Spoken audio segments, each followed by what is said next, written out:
नमस्कार। जया तंत्र मंत्र केंद्र में मैं आप सबका हार्दिक स्वागत एवं अभिनंदन करता हूं।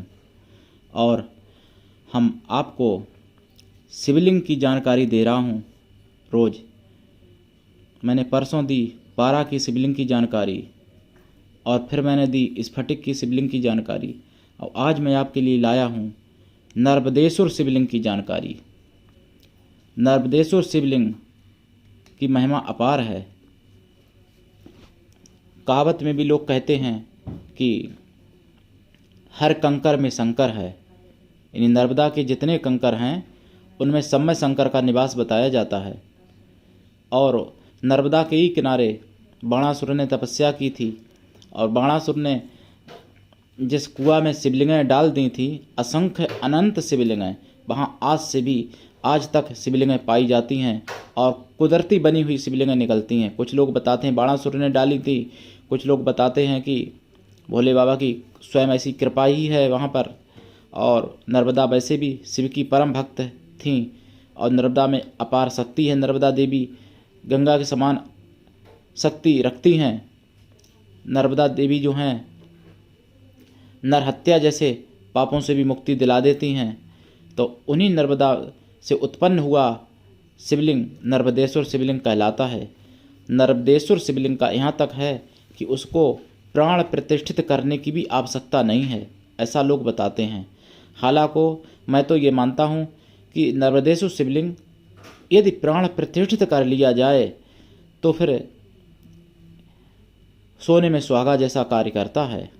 वैसे प्राण प्रतिष्ठा यदि ना हो पाए तो भी नर्मदेश्वर शिवलिंग का बहुत ज़्यादा महत्व है।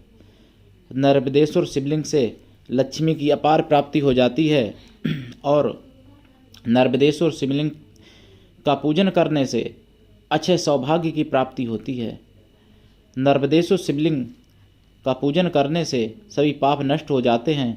नर्मदेश्वर शिवलिंग का पूजन करने से सुख सौभाग्य ऐशो आराम की प्राप्ति होती है। ऐश्वर्य के सारे प्रसाधन नर्मदेश्वर शिवलिंग से प्राप्त हो सकते हैं। नर्मदेश्वर शिवलिंग का विधान क्या है? देखिए, पहले तो बहुत बड़ा विधान होता है लेकिन वो आप लोग नहीं कर सकते, इसलिए मैं ऐसा बताता हूँ जो आप लोग कर सको। सावन के महीने में पूरा महीना या किसी भी माह की शिवरात्रि से प्रारंभ कर या महाशिवरात्रि से प्रारंभ कर ओम नमः शिवाय जाप किया जाए।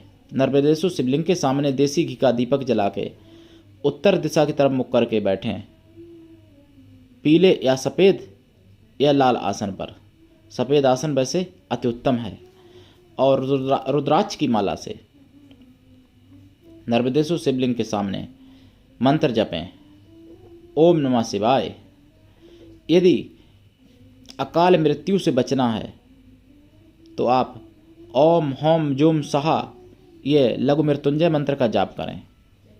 नर्मदेश्वर शिवलिंग जो है बहुत ही चमत्कारिक है। नर्मदेश्वर शिवलिंग का पूजन यदि सूर्य उदय और सूर्यास्त के समय पर कार्तिक के महीने में 1 माह तक नित्य किया जाए और उन पर कमल के फूल चढ़ाए जाएं दोनों समय सुबह शाम, तो निश्चित ही लक्ष्मी प्राप्ति का योग बनता है। कोई कितना भी गरीब भिखारी क्यों ना हो लेकिन उसको भी लक्ष्मी प्राप्ति का योग बनाने वाला ये प्रयोग है।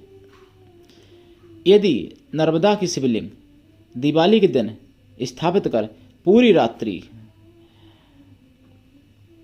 ओम नमः शिवाय का जाप करें और उन पर नर्मदेश्वर शिवलिंग पर 108 कमल के फूल चढ़ाएं, श्वेत कमल के या लाल कमल के, दोनों का फल अलग अलग है, तो अच्छे लक्ष्मी की प्राप्ति हो जाती है।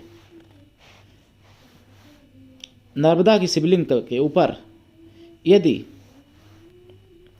1.25 लाख सफ़ेद मंदार के फूल चढ़ाए जाएं, क्रम बना लें कि 5000 रोज़ चढ़ाना है या 2500 रोज़ चढ़ाना है या 1100 रोज़ चढ़ाना है।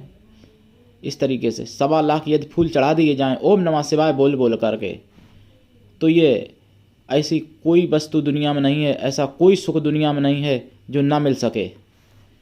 नर्मदा की शिवलिंग का महत्व तो बहुत ही अपार है, इतने मेरे पास शब्द नहीं हैं। और नर्मदा की शिवलिंग का महत्व मैं 1 माह तक आपको बताऊं, 1 महीना तक बताऊं तो भी पूरा नहीं बता सकता। इसलिए नर्मदा की शिवलिंग का महत्व बहुत ज़्यादा है। कहीं से आप प्राप्त कर लें, अगर नर्मदा की नदी से स्वयं प्राप्त हो जाए तो अति उत्तम है, नहीं तो नर्मदा के किनारे नर्मदा की नदी के पहाड़ पत्थर निकाल कर लोग और शिवलिंग को बनाते हैं कूट काट के। तो उस पत्थर को काट कर शिवलिंग बनाई जाती है। वहाँ पर बनी हुई भी शिवलिंग अगर यदि आप लेते हैं तो भी पूर्ण कार्य करेगी, क्योंकि नर्मदा का ही पत्थर निकाला गया और उसी से शिवलिंग की रचना हुई है। यदि आपको नर्मदा की शिवलिंग प्राप्त होने में कोई कठिनाई है तो आप नर्मदा की ओरिजिनल शिवलिंग मुझसे भी प्राप्त कर सकते हैं, और आप किसी विद्वान से प्राण प्रतिष्ठा करा लें तो अति उत्तम होगा। वैसे बिना प्राण प्रतिष्ठा की हुई भी पूर्ण कार्य करती है, लेकिन प्राण प्रतिष्ठा करने पर उसमें पूर्ण शक्तियाँ जागृत हो जाती हैं और शक्तियाँ समाहित हो जाती हैं जो आपका तत्काल भला करती हैं। यदि आपको कोई प्राण प्रतिष्ठा करने वाला विद्वान नहीं मिल रहा है तो आप मुझसे भी नर्मदा की शिवलिंग प्राण प्रतिष्ठित करवा सकते हैं। और यदि आपको तंत्र मंत्र से जुड़ी हुई कोई भी सामग्री चाहिए, पूजा पाठ की कोई भी दुर्लभ से दुर्लभ आपको सामग्री चाहिए, कोई वस्तु चाहिए, तो आप मुझसे अवश्य संपर्क करें।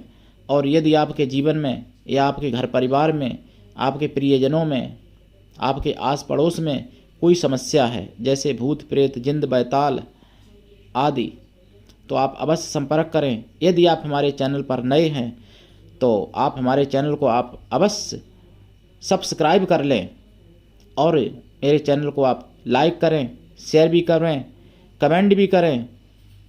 यदि कोई समस्या है तो अवश्य फ़ोन करें। मेरा मोबाइल नंबर है 9305 63 71 73।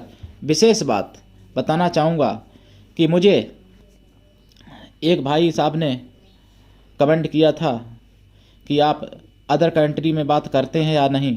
विश्व के किसी भी कोने से कोई भी भाई बहन मुझसे बात कर सकता है, और मेरे यहाँ कोई धर्म का भी बंधन नहीं है। चाहे आप हिंदू हों, सिख हों, ईसाई हों, मुस्लिम हों या अन्य कोई धर्म से आप मिलान करते हों, लेकिन यदि ज्ञान चाहिए, जानकारी चाहिए तो आप मुझसे अवश्य संपर्क कर सकते हैं।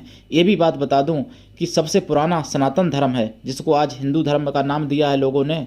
सनातन धर्म जो है सबसे पुराना है, आदिकाल से है। ये सभी धर्म मानते हैं, चाहे ईसाई धर्म के हों, चाहे मुस्लिम धर्म के हों, चाहे सिख धर्म के हों, जितने विद्वान हैं सभी धर्म के मानते हैं कि सनातन धर्म सबसे पुराना है। तो इसलिए सनातन धर्म सबकी जड़ है। इसलिए मुझे किसी धर्म से कोई परहेज नहीं है।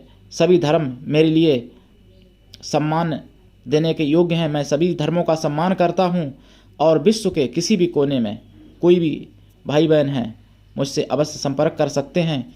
किसी भी प्रकार की जानकारी के लिए आप अवश्य संपर्क करें।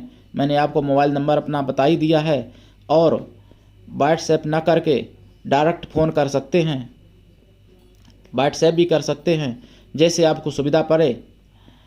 तो आज के लिए इतना ही। धन्यवाद। ओम नमः शिवाय। हमारे चैनल को लाइक, शेयर व सब्सक्राइब करें। धन्यवाद। ओम नमः शिवाय।